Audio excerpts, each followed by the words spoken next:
वैसे तो हर इंसान को पेन और उसका एक्सपीरियंस जरूर होता है, लेकिन जो पेन अचानक रिएक्शन देता है वो इम्पोर्टेंट होता है। इसमें आपका नर्वस सिस्टम आपको पॉसिबल इंजरी के लिए अलर्ट करता है। जब आप इंजर्ड होते हैं तब उस पेन का सिग्नल इंजर्ड एरिया से स्पाइन तक जाता है और फिर स्पाइन से आपके ब्रेन को यह मैसेज मिलता है। जब आपकी इंजरी हील हो जाती है, यानी ठीक हो जाती है, तब आपका पेन भी कम हो जाता है। लेकिन कई बार ये पेन क्रॉनिक बन जाता है। क्रॉनिक पेन लंबे समय तक आपके ब्रेन को सिग्नल देता रहता है। अगर आपकी इंजरी हील भी हो जाए तब भी पेन लगातार कई हफ्तों या सालों तक रहता है।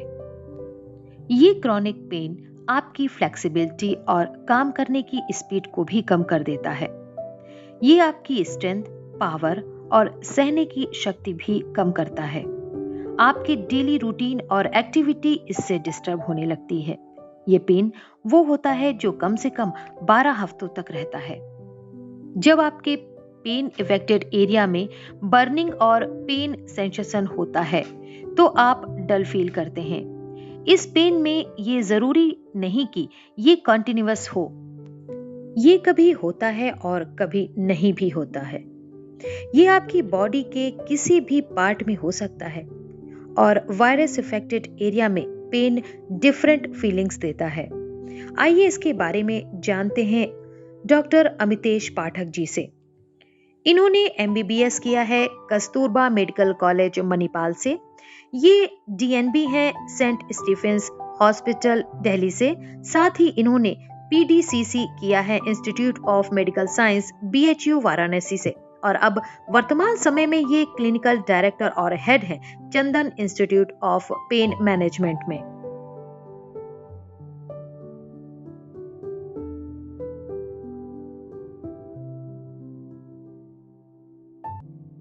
नमस्कार, आप देख रहे हैं न्यूज और मैं आयुषी आप सभी का स्वागत करती हूँ हमारे इस खास कार्यक्रम हेल्थ लाइन में। यहाँ पर हम आपको रूबरू कराते हैं रोगों से, जानकारियाँ देते हैं, मिलवाते हैं डॉक्टर्स और एक्सपर्ट से।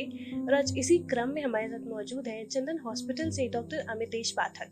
सर, पहले तो बहुत बहुत स्वागत है आपका हमारे इस खास कार्यक्रम में। Thank you Ayushi. आप लोग का ये पहल बहुत ही सराहनीय है जिसमें कि आप हेल्थ सेक्टर में आप अवेयरनेस बढ़ाने का काम कर रहे हैं।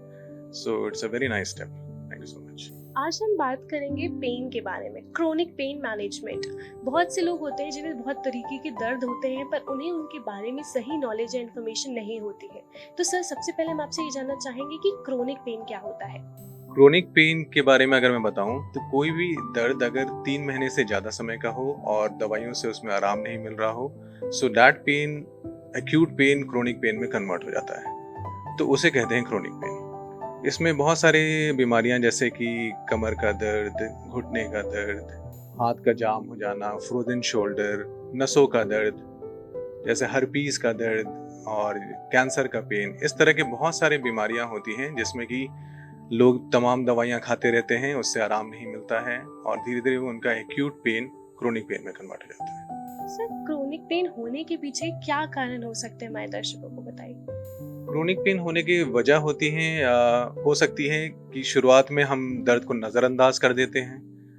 थोड़ा सा दर्द हुआ, लोगों ने डॉक्टर को नहीं दिखाया और धीरे धीरे वो अवस्था बढ़ती चली जाती है। हम एक्सरसाइज नहीं करते, हमारे दिनचर्या में एक्सरसाइज और योगा का इन्वॉल्वमेंट बहुत ही कम है। हमारे स्लीप का पैटर्न, सोने का तरीका, उठने बैठने का तरीका, इन सब में कुछ ना कुछ कमियां, जिसकी वजह से धीरे धीरे पेन डेवलप होता है जो कि शुरुआत में एक्यूट पेन की तरह होता है और उसका सही समय पे सही तरीके से इलाज नहीं होता है तो वो क्रोनिक पेन में तब्दील हो जाता है। सर, क्रोनिक पेन का जो इलाज होता है वो डिफरेंट स्पेशलिटी से किस तरह से अलग है, इस बारे में बताइए। ये पेन मैनेजमेंट में किस तरह से अलग है ये मैं बताता हूँ, क्योंकि हम लोग एक तरह से कड़ी होते हैं between a physician and a surgeon.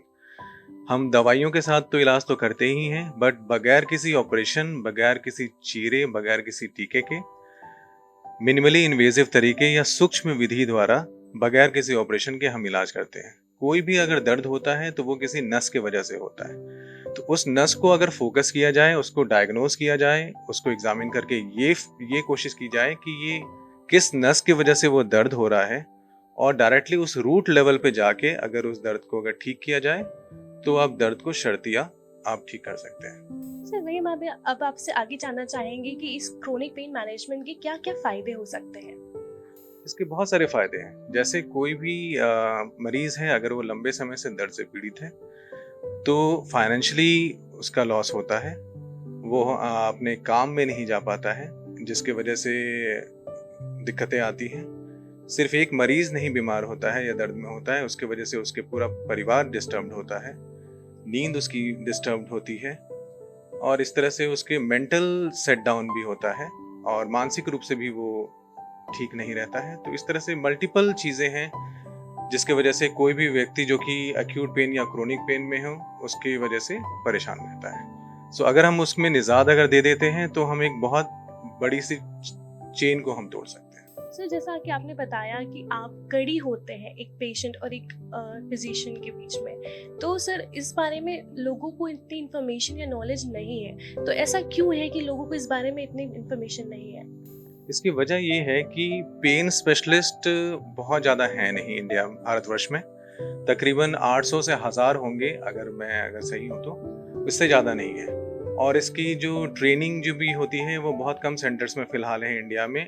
America में और बाहर बाहर के जो विकसित देश हैं इन सब में तो every hospital has a pain clinic, लेकिन ऐसा इंडिया में नहीं है। So our hospital Chandan hospital is fortunate enough और आई एम फॉर्चुनेट इनफ कि यहाँ पर एक पेन स्पेशलिटी डेवलप है और बहुत सारे बड़े मेडिकल कॉलेजेस जैसे कि संजय गांधी पीजीआई इंस्टीट्यूट या लोहिया संस्थान या बीएचयू या एम्स ऋषिकेश, इन सब में पेन की स्पेशलिटी ऑलरेडी है, पेन मैनेजमेंट की स्पेशलिटी ऑलरेडी है।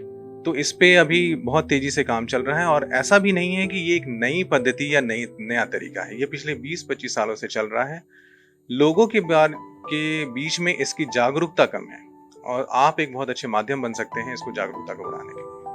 सर एक बीमारी जो आजकल बहुत चर्चा में है, ट्राइजेमिनल न्यूरैल्जिया, जो ये इस वजह से चर्चा में है क्योंकि ये सलमान खान को हो गई है, तो इस बारे में आप क्या कहना चाहेंगे? जी हाँ, सलमान खान को ट्राइजेमिनल न्यूरैल्जिया एक बीमारी है जिसमें शक्ल पे नसों का दर्द होता है। जैसे उसमें कोई भी मरीज जो ट्राइजेमिनल न्यूरैल्जिया से पीड़ित होता है वो अगर ब्रश करता है या पानी से मुंह धोता है या बात करता है तो उसको करंट की तरह लगता है। इतना ज़्यादा पेन होता है कि it is called as suicidal disease. तो आप ये कल्पना कीजिए कि अगर कोई इंसान बात नहीं कर पा रहा है या खा नहीं पा रहा है या ब्रश नहीं कर पा रहा है और पंखा चलाने में उसे करंट जैसा महसूस हो रहा है या सुइयां चुभने जैसी लग रही है तो कितना ज़्यादा पेन होगा।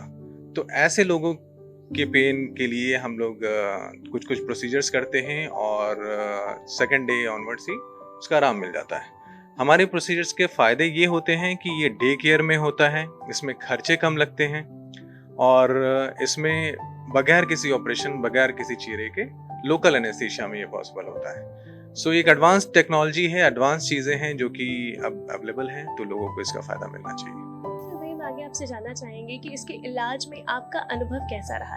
मेरा अनुभव बहुत ही अच्छा रहा क्योंकि मैं बहुत सारी ऐसी बीमारियों के पेशेंट आते हैं मेरे पास जिनका काफ़ी लंबे समय से पीड़ित होते हैं दर्द से, और अगर मैं उनको सूक्ष्म विधि द्वारा इलाज करता हूँ जैसे कि शियाटिका के पेशेंट हो गए या फ्रोजन शोल्डर के पेशेंट हो गए जिनका हाथ नहीं उठ पा रहा है और कंधा बिल्कुल जाम पड़ा हुआ है, और मैं अपने प्रोसीजर से अगर मैं नेक्स्ट डे ही उनका हाथ खुल जाता है या उठ जाता है तो बहुत ही खुशी होती है। तो और या इवन अगर मैं कहूँ कि कैंसर के पेशेंट होते हैं जिनकी लाइफ 6 महीने या 1 साल ही होती है और वो दर्द में रहते हैं, तो कोई भी कैंसर का मरीज इसलिए नहीं परेशान होता है कि उसका जो दर्द है वो किसी गॉल ब्लैडर के कैंसर की वजह से है या स्टमक के कैंसर की वजह से है या लीवर के कैंसर की वजह से। कहीं के भी कैंसर की वजह से उसके पेट में दर्द हो रहा है, उस दर्द से वो परेशान है। सो अगर हम उसकी दर्द को अगर निजात दे देते हैं तो उसकी जितनी जिंदगी बची है वो आराम से निकाल सकता है। तो इस तरह की लोग जब ठीक होते हैं और वो आके बताते हैं कि आपके इलाज से मैं ठीक हो गया हूँ, सो ना सिर्फ वो मरीज खुश होता है, उनके पूरा परिवार ही बहुत खुश होता है। That gives a very good satisfaction.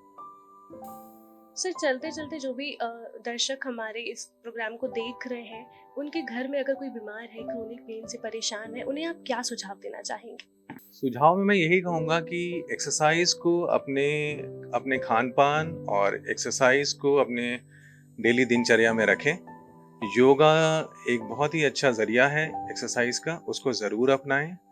और अगर आप दर्द में हैं और अगर दर्द से पीड़ित हैं, नाखुश हैं, तो ज़रूर किसी अपने नियर बाय जो भी पेन स्पेशलिस्ट हों या पेन मैनेजमेंट स्पेशलिस्ट हों, उनसे ज़रूर मिलें, क्योंकि शायद वो आपके दर्द को दूर कर सकते हैं। दर्द के लिए मैं एक बात कहूँगा कि पेन इज़ इनेविटेबल, आप उसे रोक नहीं सकते अगर उसको होना है, नहीं होना है।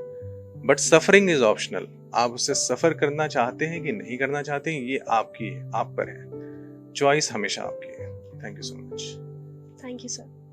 तो ये थे हमारे साथ डॉक्टर अमितेश पाठक, जिन्होंने हमें बताया कि क्रोनिक पेन क्या होता है, इसके पीछे क्या कारण हो सकते हैं, किस तरीके से हमें इससे बच सकते हैं, कैसा इलाज करवा सकते हैं और साथ ही हम इसे एक्सरसाइज करके कैसे रोक सकते हैं। चलिए फिर मिलेंगे आपसे किसी नए एक्सपर्ट के साथ किसी नए रोग के बारे में डिस्कस करने के लिए। तब तक बने रहिए हमारे साथ हमारे इस खास कार्यक्रम में।